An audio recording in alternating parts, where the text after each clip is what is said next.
last chatted with photographer Derek Woods Morrow. He was getting ready for a summer artist residency at the gay vacation destination of Fire Island, New York.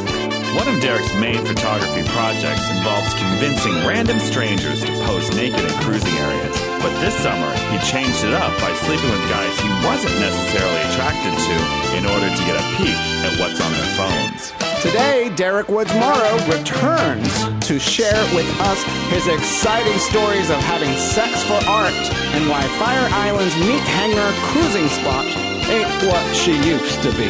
I'm Fausto Fernos. I'm Mark Fillion. And this is Feast of Fun.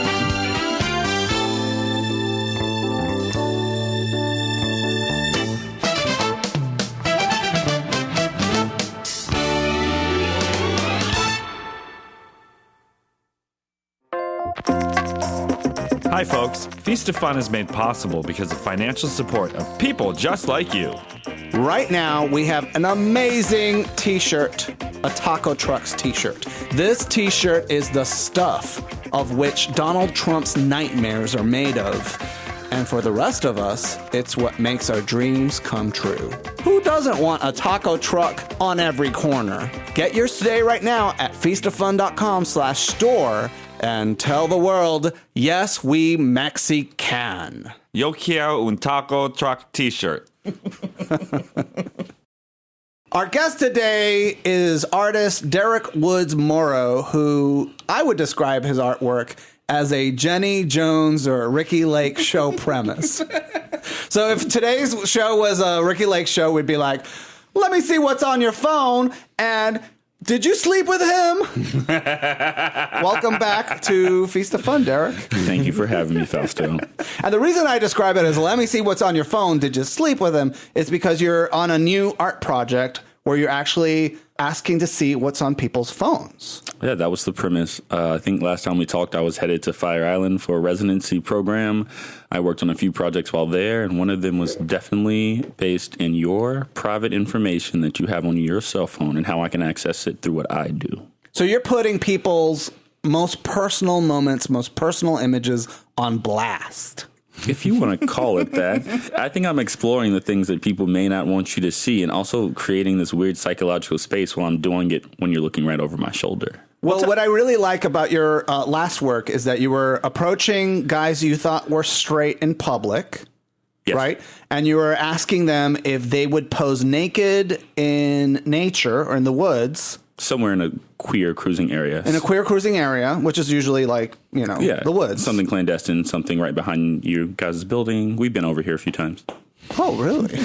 and for some reason, they trusted you, and you did this amazing photography with them. And now you're sort of going in a different direction, asking these people that you meet print out and make copies of their most private moments on their cell phones. Yeah, I mean, I'm still exploring masculinity and especially toxic masculinity within the queer culture, especially some of the men I go after. And this new project really have an interesting, construction and interesting view in our society, and they stress me out. And so I'm going and getting their personal information and putting it out there for, other people to see. What about it stresses you out? Who are these guys? Some of them approach me in ways I don't appreciate. I explained the grinder culture last time and all of my problems with it. Because people think of you as, because you're a big black guy, they think of you as a fetish. Yeah, I'm like some type of object to most people. And it's interesting that I continue to make work about this. I was explaining that a lot of the work comes out of my first comings to Chicago. And the first time I got here, I started receiving messages that were like, N-word, come rape me,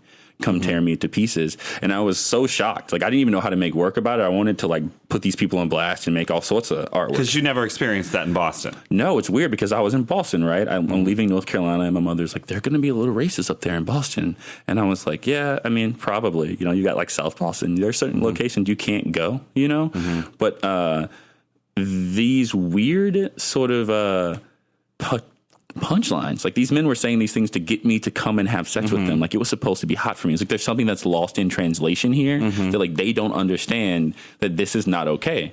And so like that type of like translation, the things that we're missing or we can't see is oftentimes the premise of the work. And so, well, isn't sex about tension and release? And for some people, racism carries with it a lot of tension, and so it would be Racial tension. yeah, like RuPaul's drag character. But it would be natural for somebody who has a lot of anxiety or lots of unresolved thoughts about racism to turn to hookup apps, which is somewhat a relatively safe space or a very private space to act out on those things. Well, yeah, you can be whatever type of avatar you want to be on Grindr and Scruff, right? It's a safe space for you to be whatever you want to be. The problem is like when you're using that space and using the same issues and actually not sitting down and talking about them and wanting to have a conversation about how your issues and the issues plaguing the USA could be problematic.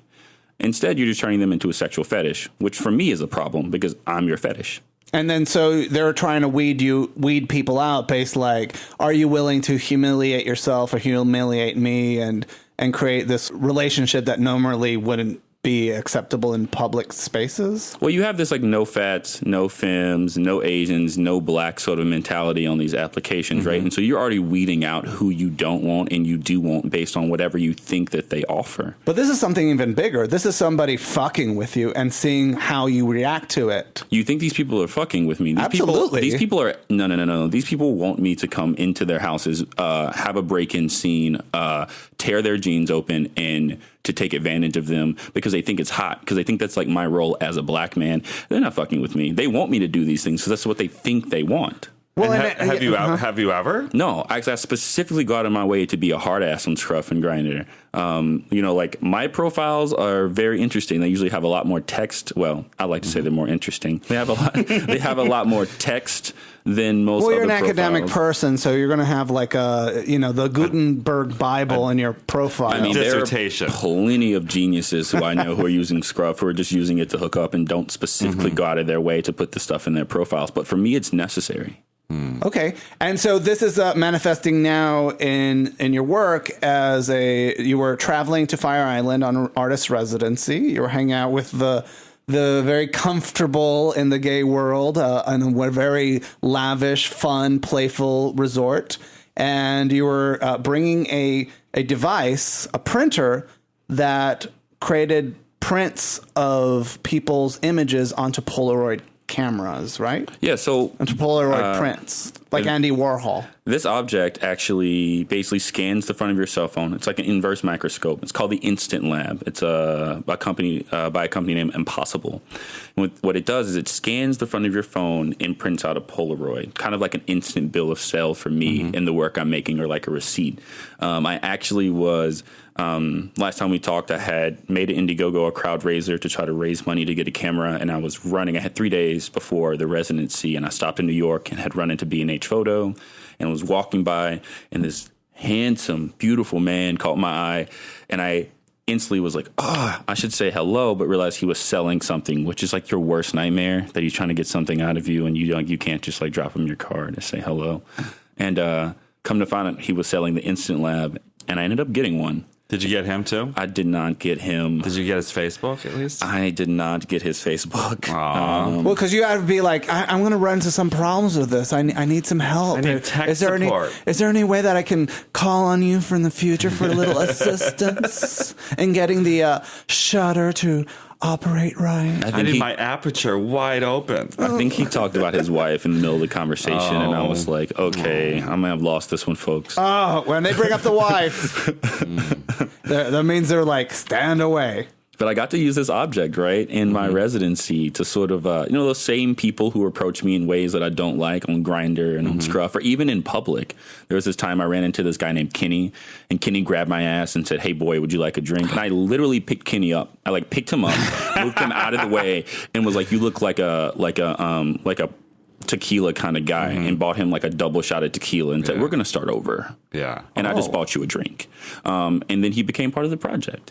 And what was fascinating, or maybe what was problematic on many levels, was the first thing in his phone was a screenshot of him searching hot inward dick. Really? And that was the first image in his phone. So he was doing a screenshot of him Googling hot N-word dick in his phone? In his phone. He did a screenshot of a Google search? Of a Google search. Of a Google image search? Yeah. Oh. So And that's even more Well, do you get better problematic. results if you Google N-word dick or Google African American dick? I don't know. I don't actually black. Google either one of those things. That's not something I Right go now. after. I don't know. Now I'm going to have to find out. But let's just say that why else would you take a screenshot of that unless you're sending it to someone? Well, I think when it comes to pornography, the more pejorative terms you can use to search for what you're into, the sometimes the better the porn gets, right? And so, like Lady Bunny in what is it in the New Yorker? She just got interviewed because she's always been like, we need to hold on to these pejorative words like tranny and faggot and stuff. And because they're She's like, you'll pry them from my cold, dead lips. it's tools that we use to empower ourselves. Yeah, I'm okay with not holding on to like. And I mid-word. said, there are many words and we can move forward and everybody has a space to talk. And if I use pejorative words in academia or in a job environment, I'd probably get fired. I use there are specific ones I don't use, but I curse in front of my students a lot, actually. So, on top of this, over the summer, I recently became an adjunct faculty professor at UIC, and I'm very real with my students, and I think they really enjoy it. Now, I'm not dropping, like the word faggot or the other word, which, of course, I'd keep saying the N-word, so I'm not going to say it. But they do appreciate when I'm like, this is bullshit or like this is like fucking ridiculous sometimes, and they actually they don't laugh, they understand how adamant I am that like some of the issues I'm discussing are problems. So this guy, you ended up having sex with him as part of the project. So what's interesting is these images that I find, I see them as like a contract. The project is based out of contracts of consent, right? Because what's in your phone may not be your images. They could be someone else's images, and you're also like, I'm positioning myself for you to get something out of me, and then I want something out of you, and it's access to all your private images, and it's always after the fact. So the question stands, like, would I have still had sex with this man had I known this image was the first thing that was in his phone? But I don't know until after we finish the engagement that these are the images in their phones, I suppose. So, Derek, you're always hooking up with these guys first, and then with the understanding that you get to pick one image from their phone and get to keep it. And this is a contract that you present to them, and they read it, and they actually look at this contract. It's not. It's like the gentleman's contract that we always have. I actually recently was in an you exhibition. sent me a copy of one. I sent you a copy, and I was just like, girl, I do not have time to read this. Yeah, and so most people would just sign it, right? Would you just sign it if you didn't have time to read it, not knowing what it said? I mean, that's what people do all the time. No. I'd be like, Fausto, I just signed over the house to Derek. So while you guys much. were talking, I Googled N-word cock and African American cock, and there are very strong differences between the two terms. Which one's more suckable? Actually, in terms of like what I would personally like, it was definitely African American cock. The guys are nicer, sweeter looking. They're more like they look like college athletes. There's a lot of tender moments of them hugging and kissing and putting their arms around each other. N-word cock is the first image I is want to cover my ears. I don't even want is to a hear little it, kid with disfiguring features. Then another guy blowing his own horn. Then an elderly woman giving a blowjob to an African American guy, and then there's like image, Japanese anime that's kind of disturbing and like. So what does that say? It's I think the N-word term when it comes to pornography is about getting raunchier and dirtier and more like about breaking boundaries and taboos, whereas the African American cock is more about sort of affection or human contact. I mean, that's what it looks like from describing this. The problem here is that they are taboos. Like, why is my body in any way a taboo? Well, it's not your body. It's the words used to describe your body. Exactly, but why are they put upon my body to begin with? Like, why is it that my black... Because when it comes to porn, it's not just about what people want. It's also what people are denied. And it's also what they fantasize about and why they fantasize about it. Why are we constructed to fantasize about the things we fantasize? Why are we attracted to the men we're attracted to? I mean, because the grass is always greener on the other side of the fence. And if you build a wall, people are instinctually going to want to jump that wall. I mean, you guys are a great couple, but you didn't come out like wanting to love Mark. Like, you came out of the womb and you eventually built into some type of constructed space where you fell in love with someone who looks like Mark and acts like Mark and is Mark, right? And so, like, there's a reason you came to that. You may not know it, right? We're constructed on our past. There are a lot of things that made me the way I am and make me interested in that image of Prince Harry that was standing right there with the Prime Minister of Canada, right? But, like, there's a reason I got there, right? Like, I didn't come out thinking that, like, Prince Harry was hot. Right, I came out crying and yelling and hungry for tit. Yeah, right. You know, I was hungry for tit. And so I don't know. When it comes to Prince Harry and people eroticizing him, part of I think his appeal is that he's supposed to be this British royalty. He's sort of supposed to be this wholesome image, but we really know that he's kind of a wild card, right? He's a person. Thankfully.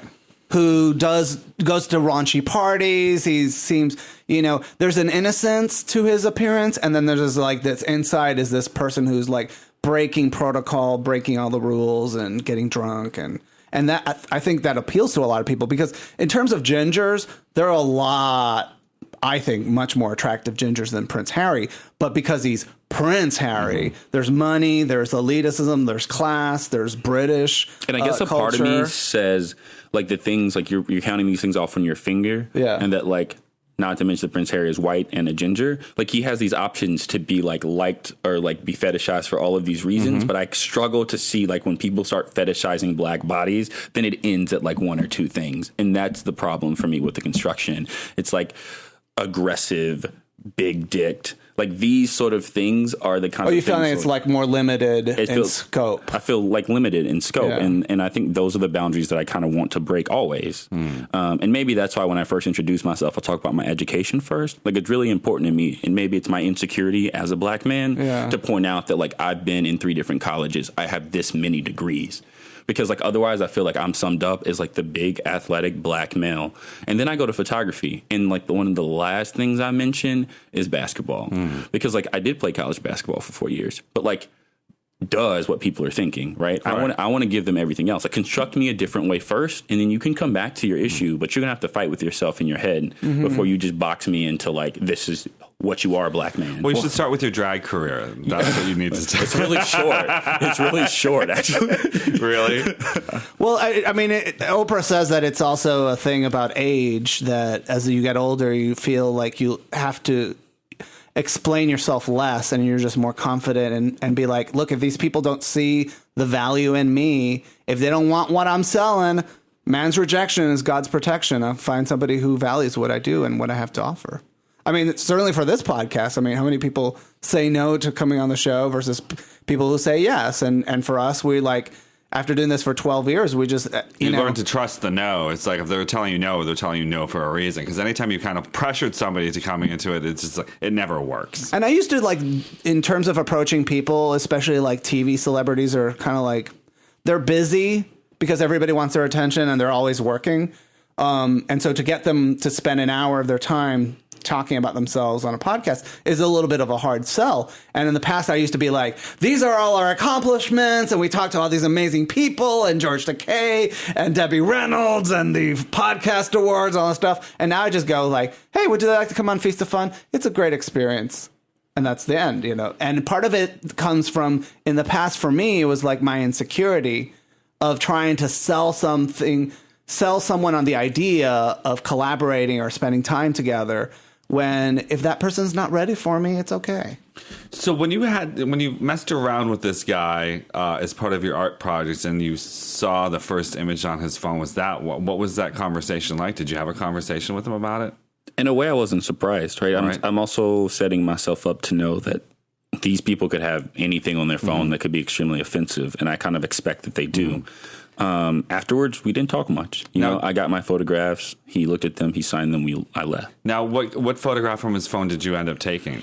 I took that image, but actually it's not in the series. Like, I thought it would be too easy in a way. Like, I couldn't actually use it. It was like confirmation of everything that I thought, and it made a lot of sense, but it couldn't fit into the series in which I wanted to talk about some other things. So you do have a copy of the image? I have a copy of the image, right? I have a copy of it as a Polaroid, but it's not like in the immediate series of collected Polaroids. I think there's about...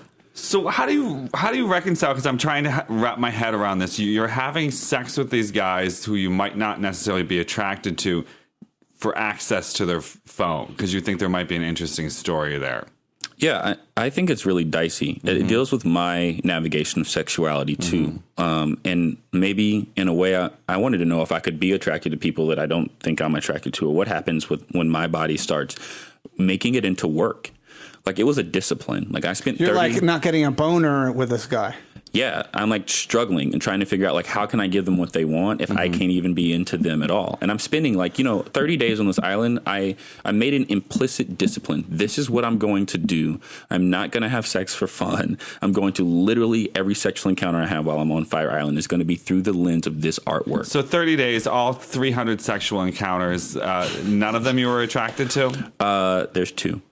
Not that I was attracted to, but two sexual encounters that I had that were outside of the scope of this project, in which one of them actually afterwards, I was really into this guy. And actually, we still talk, and he may come and visit a few times. And I think he's amazing. Doesn't your needs also matter too? Of course they matter. They always matter. But my need and the point was to make this artwork. I needed to put the premise, like, if you can fuck me or you can get something out of me, I can also get something out of you. And I'm not just going to take it. You're going to give it to me. You're going to give me access to your cell phone. You're going to give me access to all your private information, and you're going to agree. And I don't know why you're going to agree. Was the sex good? Was it the best you ever had? If so, then okay. And then you're going to sign it. Like, you're going to sign away willingly an image that you could be of your boyfriend. It could be of your daughter. It could be of your social security card. And you're going to give it to me. And I don't know. Do I have that power? Like, am I in control in this situation? I mean, these are things I'm continuously navigating, and it's trippy. But there were, 3 times in total that people didn't give me what I wanted. Now, when they said no to you, did you try to persuade them a little bit, or be like? Of course. I mean, did you get aggressive? I'm working never aggressive, but I do persuade. I mean, there are people who told me no in the beginning, and I just continue to sort of like play the courtmanship card that I talk about in my other work. I'm sort of like at the bar, and I'm trying to be sexy, and I'm trying to be interesting, and like, do you want to take the bait? If you're gonna I'm not gonna sleep. I'm literally not gonna sleep with you unless you take the bait.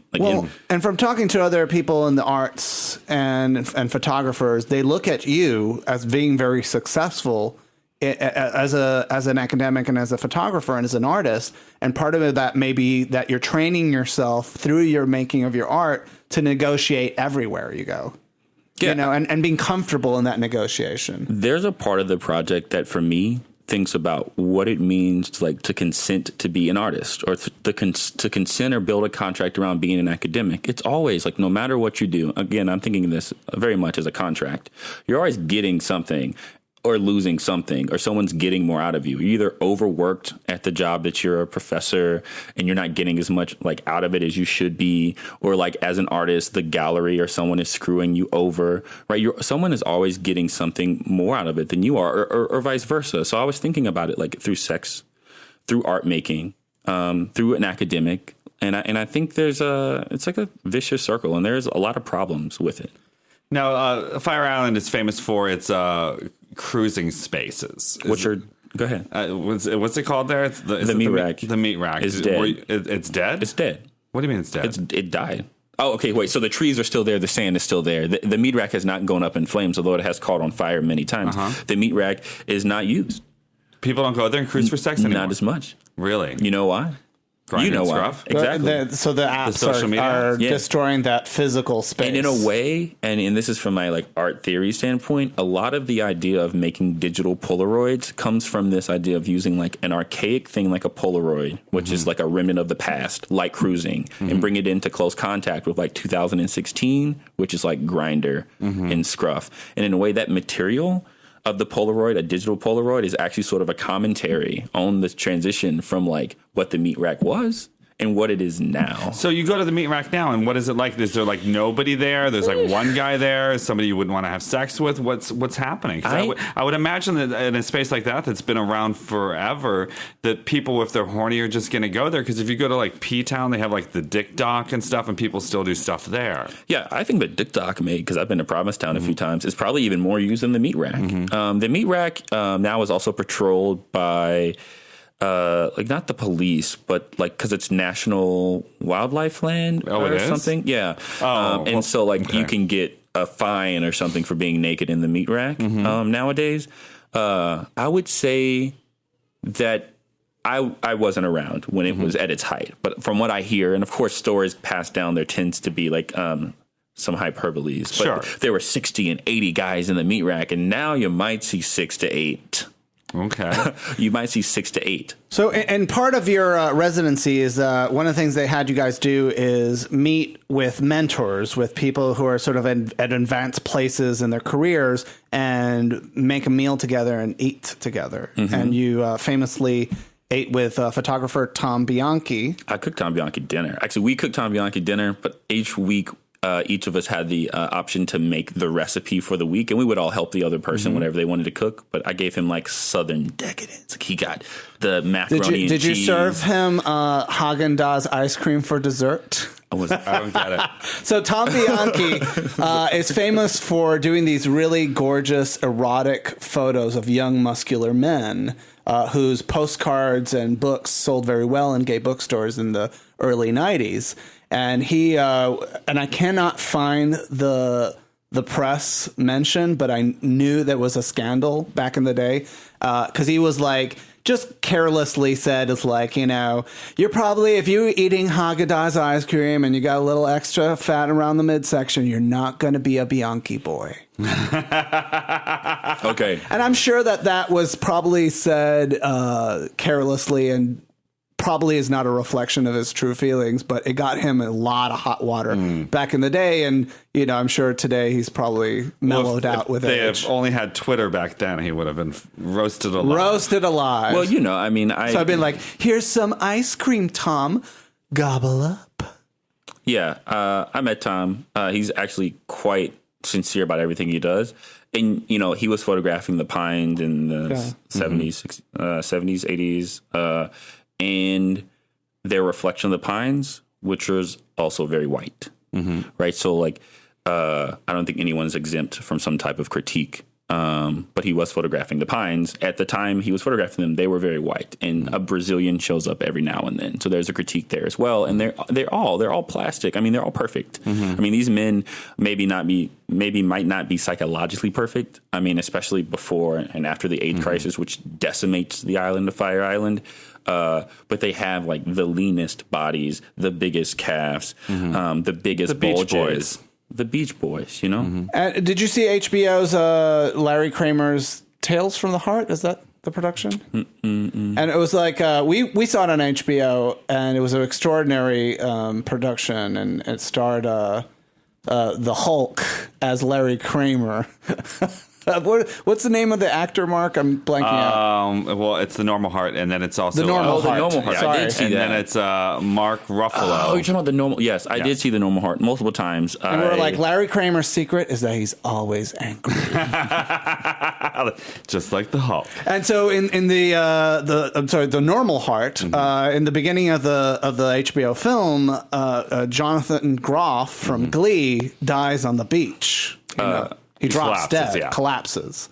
And so we were in San Francisco and he was running, and we ran into him, and I was like, oh my God, we just saw you in A Normal Heart. You were great. I love it when you died in that scene. And I was like, whoops. And he just looked at me and gave me this dirty look and kept running.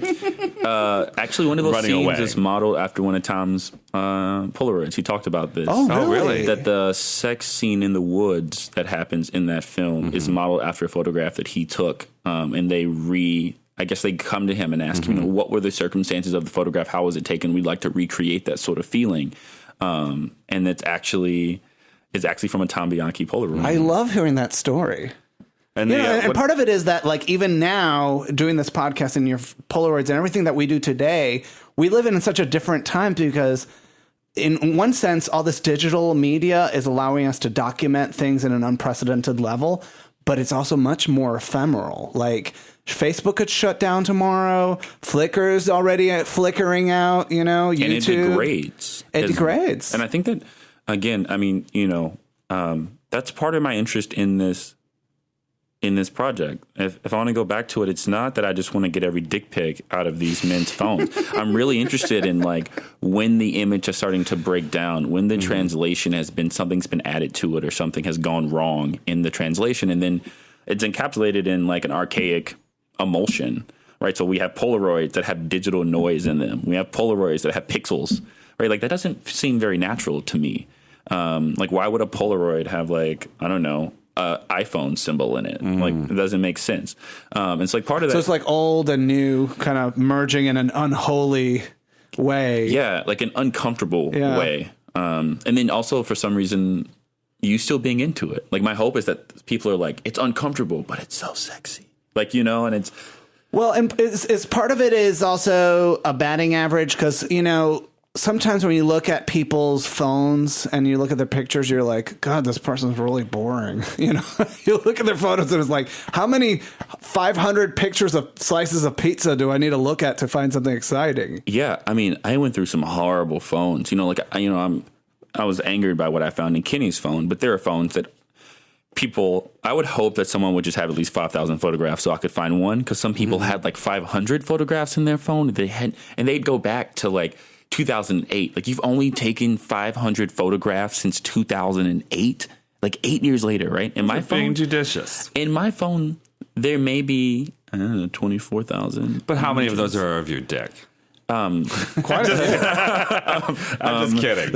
You got excited. So I gave you my phone before we started taping, and you were like running through it, and you immediately found this. Well, you were like, look at these photos of drag queens and food. What the hell is this shit? No, but so you quickly found this really nice photo, tasteful photo of Mark in a jock strap, which anybody who wants to get access to the photo, just make a small contribution of $25 to Feast of Fun, feastoffun.com/donate. And I will send you, and just say somewhere in your message or send us an email, say, I want to see the photo of Mark in his jock strap with a rainbow coming through it. Yeah, maybe. Do I get consent in this? No. That's not how it works. Husband. You don't get consent in this at all, do you? It's on my phone, honey, It's okay. not on yours. I was going to say I would sleep with Mark, but Fausto, can I sleep with you so I can have that image? It's not my image to give you. But that is the question that is in It's on all the of the phone. work. It's Honey, on your I'm phone. I'm much easier. Okay, so I can just have it. Okay. All right. Well, We can do one, we can do the other, we can do all of them and none of them. We don't even have to tape this podcast, honey. We can just stop right now and get into other kinds of activities. I know we've talked about this Polaroid project, which it's really dear. Don't you like this photo of an ice cream sandwich on as graffiti? Isn't that gorgeous? That's graffiti? That's graffiti. That's graffiti. Isn't that gorgeous? It makes me want to eat it. I want to eat it too. I mean, I have really good photos, and you picked the one photo of Mark. I have a taco as a hope. Just not. Obama Hope Taco. No. Look at that. Aw. These are the greatest. I have the best. Yeah, well, Do you have a food folder? If you want to make your own don't. Polaroid project of photos of men and other people, I borrow your images thing? in other people's phone, then go for it. Can I borrow your device? My Yeah, I phone? want to borrow that thing. Look at this. I sent this photo of a bundt cake thing to Alaska that looks like an anus. And I said, anus. How interesting would that be up like anywhere though? You know what I'm saying? Like if think I it's took that photo out of fascinating. your phone, Oh, I think it's really good. Mark, how do you feel about that? I'm like Trump when it comes to like my work. You know, it's going to be amazing. It's going to be huge. I bet you have big hands too. I used a bundt cake to make a Jell-O mold once, and it was Thanksgiving, so it was red, and then I had like cranberries in it. that works for It me. looked like a anus with hemorrhoids. So I just showed him a picture of Peaches Christ with her eyes blacked out eating a tub of ice cream. This is not a photo Peaches wants people to see. That's an image I would take though. So she had me censor it because she was worried that people might recognize her pigging out on a big tub of ice cream. You know, because Peaches...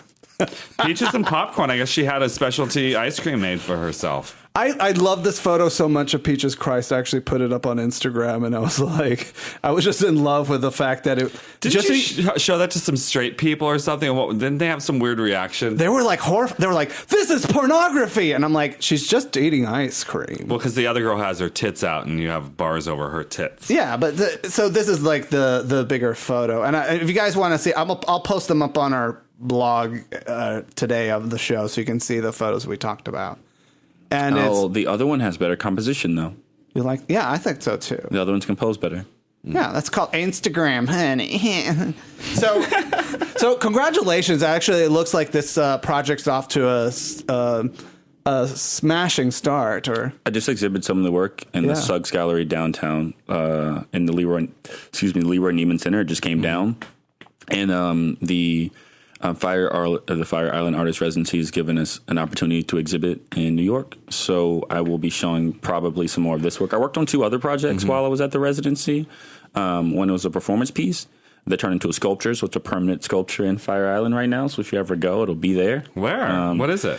It's the title right now, the working title is called Watership Down, based on that like famous book and also It's not about rabbits in it, doesn't animated movie about Okay. like rabbits building utopia, but then forgetting that they need women, so they just go like steal them, which is completely problematic in so many it? Is ways. that what it's about? Yes, it's like this utopian society that these like rabbits. Well, they're in this horrible society. are you talking about Zootopia, the Disney movie? Watership No, we're Down. not talking about Oh. Zootopia. These rabbits basically steal away. They escape this sort of animal farm type of this environment, and they decide that they're going to go and create the perfect utopian society. And they get there and they forget that they don't have women. So like, we'll just go back and take the women because that's what we need to fulfill. And it's like fucked up. You know what I mean? Like it's so Really? misogynistic. I'm gonna have to watch this It's so again. problematic. And it's and it became this animated film that everyone has seen, and they talk about how traumatic it is.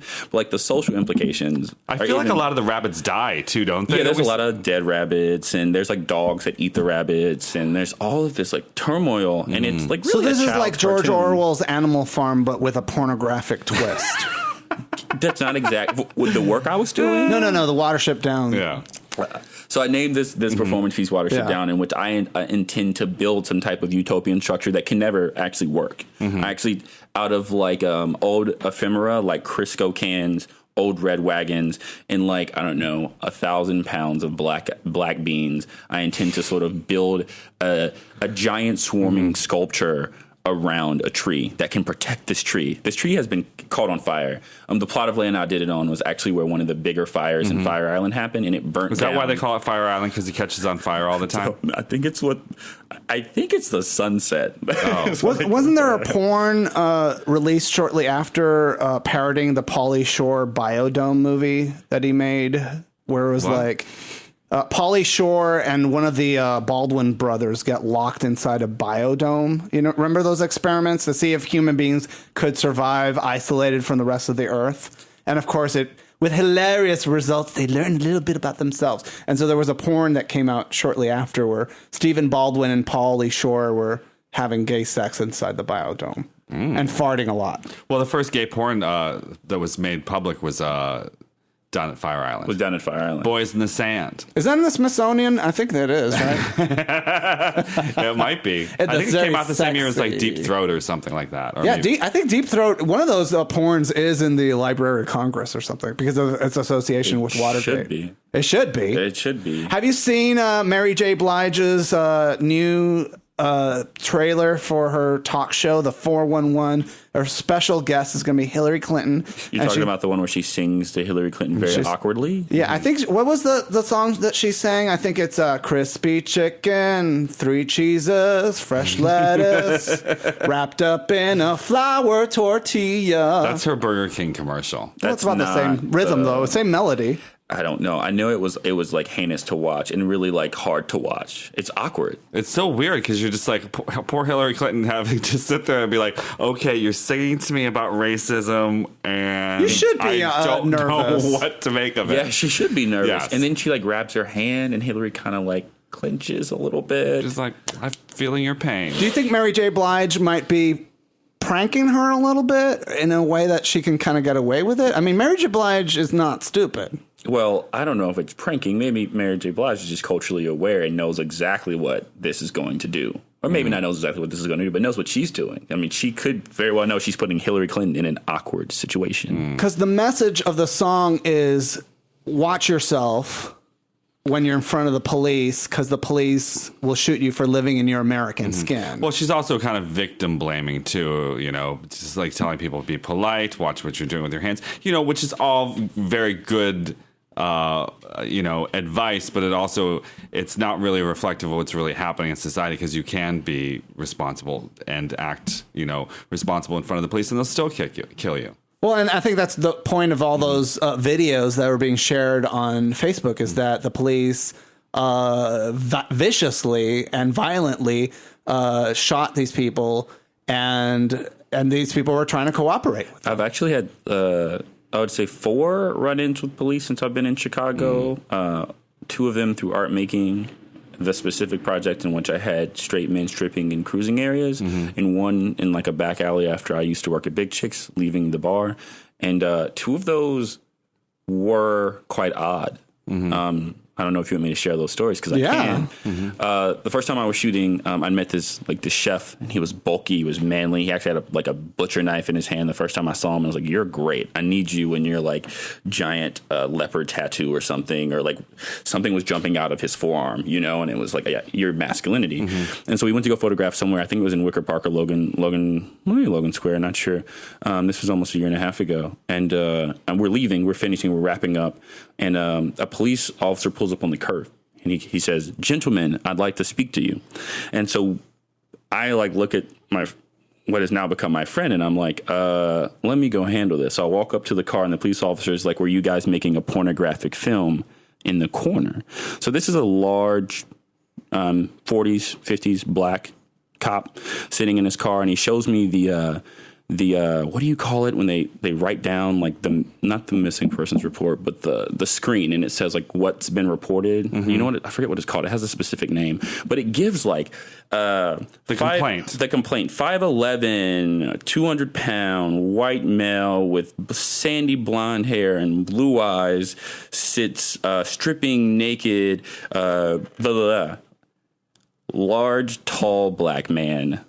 And large, tall, black man. Like, that was my description. That's all I got was, like, large, tall, black man. But they knew this guy had blonde hair, blue eyes. Everything about this other figure. And that says something in its own. Like, when we were talking about, like, you're Steve Locke, who's this other artist who was, like, pulled over by the cops and scared for his life because he fit the description. There's another artist in my program named Shanae Gooding. She makes a project called Fit the Description. Everyone should look at it. It's great.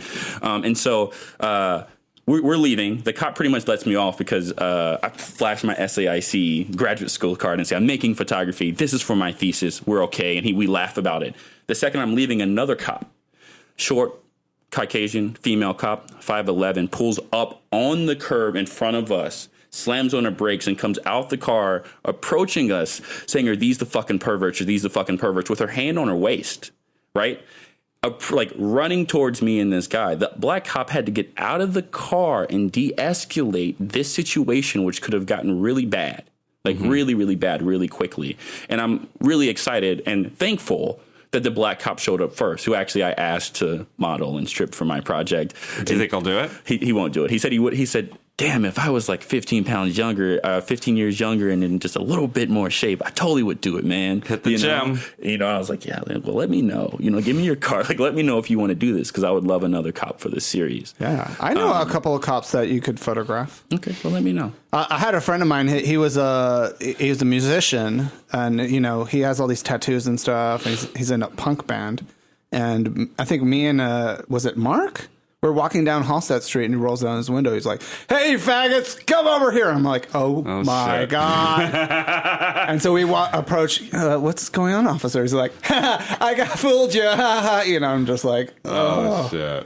Yeah, because we hadn't seen him in years. And so what was the other incident? The second story I got out of, because I think there's a weird agency in being queer and black, and sometimes the queer side gets me off. So I'm pulling out from behind the Big Chicks, and this is like 2 days before the Facebook video comes out of a young black man being shot in his car in Minnesota. The live video, right? And so my headlight, there's some circuitry issues with my Volkswagen, and I will replace a bulb, and then it'll just go out like 2 or 3 weeks later. So I was like rotating, pretty much putting a new headlight or tail light in every week. So I'm pulling out, and I know that my headlight is out. So cops drive past the alley. Sorry about that. Cops drive past the alley, and they start backing up because it's the alley is this way, and it's a perpendicular street, and the cops are driving perpendicular, and they see that my headlight is out, so they back up and block the alley, which is scary to begin with. I'm just leaving work. It's 3:00 in the morning, maybe 4. I'm tired. I pull down the alley, and 3 cops approach a car for a headlight being out. 2 of them are kind of like not running, but like hastily approaching, and the other one is a large white cop who ends up calling me boy. You know, like, what are you doing in this back alley, boy? And my response is, I'm just getting off work from Big Chicks. And he goes, oh, you're one of Michelle's boys. And like, I got out of that situation, which to me felt really apprehensive and quite dramatic for a headlight being out. And so what every black man has to do is just go gay. Go gay.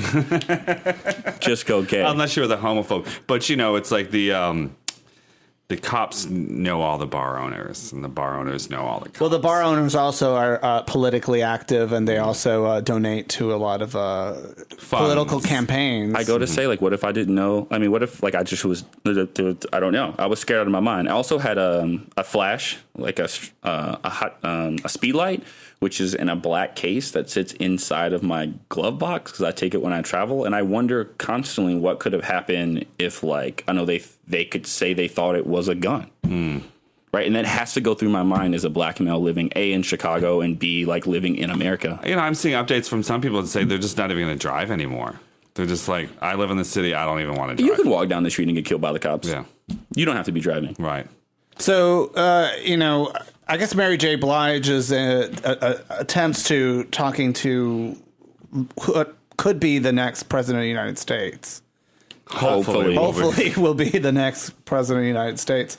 You know, she's trying to address a very difficult situation that, you know, I think it could be easily solved by, you know, spending money and time in educating the police. I don't know if it can be easily solved. I think. I mean, it doesn't seem like they even try to do that, though. It's a problem that's so ingrained in, like, you know, U.S. history, you know, and I don't know if it can be easily solved. I think it can be easily started to be addressed. It's just, to me, I don't understand why there's so little discussion about training police officers, you know, and putting video cameras on the police. Like, it's such a you know, the police are fighting against having video cameras on. Well, there are all these policies in which they already are supposed to, but because there's a scuffle, it falls off and it stops working, quotation marks. Or that, like, if you're, the story with the recent story that happened in Charlotte, I think it was because if the sirens aren't on or something, if the sirens aren't on, then the video doesn't turn on. So if you pull someone over without the sirens being on, then the video doesn't record? Oh, that's crazy. Yeah, like, that's crazy stuff. Well, in Russia, everybody has dash cams. And what's interesting is now, like, to be a black person in the United States and drive in a car means either you get dash cams or you get Facebook Live running all the time in the background. Well, I mean, how many sit-down stories have I had in the last few weeks where like, my female friends talk about their fathers who are now putting their IDs on their dashboard, putting their wallets on their dashboard so they don't have to reach for anything. Mm-hmm. So if they ever get pulled over, they can just say it's right there. Like, you can look in the car and see that my ID, my wallet, and everything is right there. Here are my hands. Yeah. Right. And every time I've been pulled over, and I've been pulled over like 6 times here in Chicago, I always have my ID out. I'm always like, here it is. You know, it's right there. Listen, honey, it's like, I come from Puerto Rico, and my dad, when I was a little kid, because I was talking back to a police officer, because my dad had illegally parked in front of a no parking area, the grocery store we ran in to run an errand. And the police is like, you got to move this car. And I'm like 12 years old. I'm like, I don't know how to drive. You know, I'm just waiting for my dad, you know. And my dad comes out and he yells at me. And in front of a police officer, he smacks me in the face. And I start crying. I'm like, why are you acting this way? So the police leaves and he turns to me and is like, the police shoot people dead for any reason and they can get away with it. Never talk back to a police officer. This was when I was 12 years old. I was like, yes, daddy. You know, I'm crying. And I just, you know, it freaked me the hell out because it's like, here's my father, the strong, you know, capable, competent person. And he's just like, the police are not accountable for anybody. They're a militia. They're their own entity. And the question stands, you know, how new this sort of treatment is. Like, is it that we can see more of it now? Like, absolutely. With the age of images? You know? Yeah, of course. Like, this has always been happening. That's the thing. Like, this isn't new. If anything, it's actually happening less to some degree because we're more conscious of it as a society. And I would like to think that as human beings, because we become more conscious about social ill, that we would be less likely to perpetuate it. I'd like to think. I think there are some, like, I'm not saying every cop is a bad cop. I think there are some great evils in this world in which things like loopholes save people. Like my car's off, so there's no video, and they know that there's no video. And you remember how I just said a minute ago that if the lights aren't going, then the dash cam video may not run, or like that was a policy loophole. Like someone with a lot of power, specifically in my opinion, probably made some type of loophole like this, right? And that in a way, I mean, that's a get out of jail free card. Sure. And then that's a fucking problem. Well, I was at a gay bar the other day, and I ran into somebody who was an official in our mayor's cabinet. Oh, this is good. And he was a little drunk. He was real cute. And I'm trying to flirt with him and stuff and just be playful, And he's like, I just love Rahm Emanuel. He's the best. He's so good for the LGBT community. And on. And I was like, tell me about your job. That sounds fascinating. Do you start the day by saying, Mayor Emanuel, the police killed 6 people, black people. What should we do with the bodies? And he just looked at me. Where are we going to hide the bodies? And he just looked at me like, oh, no, game over. He was drunk. I just thought he would have a sense of humor about it, but I'm sure they take that kind of shit very he was seriously. Not appreciative of it. No. And I was like, does this mean we can't sleep with each other? Probably not. Probably not. Not after that. No. My life is a full episode of Curb Your Enthusiasm that never ends. Hey guys, we want to remind people that Feast of Fun is made possible because of your financial support. We're 100% listener supported. If you want to get a photo of Mark in his jockstrap, send $25. Make a donation. I will send it to you. He will. I have it right on my phone. It's my property now. There's probably some people out there, I've seen it already. I've seen it. You're pretty lucky to be on Cooking with Drag Queens. Some girls would give their right arms for the privilege. Ha! I've seen your show. I want to remind folks the best way to support the show is to become a Plus subscriber, and you can do that at feastoffun.com /. Go ahead, baby. Come on. Plus, we can do it there. And we've got fantastic t-shirts for sale in our store at feastoffun.com/store. Whole new varieties and sizes are up there. Go check it out right now. Derek Woods Morrow, the future. God, it's like, what are you, the Ansel Adams of gay dick? I hope not. I actually really hope not. I want to say thank you to everyone for listening, and for everyone who supported the Indiegogo campaign that made it possible for me to go to the Fire Island Artist Residency and make the work I am making. And a lot of things that are coming in the future. Just go to www.derekwoodsmorrow.com and check out the link and see what I'm up to. Hope to hear from you, and thank you so much for all the support. It's great having you on. It's always great to talk about these complicated, sexy, dangerous issues. Yeah, sometimes it's not so sexy to talk about it, but I appreciate you guys letting me talk about it anyway. Oh, I'm sorry. I was trying to turn you in. I'm getting that photo of you and Mark. It's coming. Bye, everybody. Bye.